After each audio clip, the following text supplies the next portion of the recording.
Welcome to Burlap Teachers. Enjoy the video. You start now, cut power, and if gas, shut the valve. Safety first so you can work without risk. Once done, pull the dryer 12 to 24 inches away and disconnect the exhaust hose. Loosen the clamp with a screwdriver and keep track of screws. Make sure you have a vacuum with a long nozzle, a vent brush, and a work light. These let you see and remove the lint mechanically before using any force. Don't lose time on prep. Begin clearing the path. With the hose off, inspect the duct for damage and the wall outlet for visible blockage. Feed the vent brush into the ductwork and rotate while pulling out.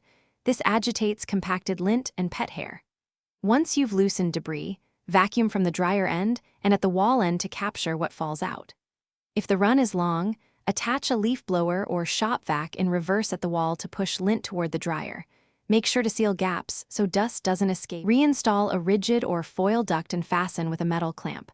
Avoid flexible accordion ducting because it traps lint. Once connected, restore power and run the dryer on a high heat cycle for 10 to 15 minutes while you check the exterior vent. You should feel a strong, steady airflow.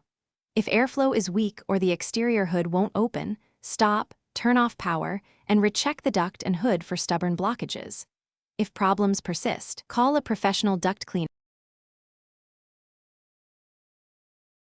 Thanks for watching. Consider subscribing if this video helped you.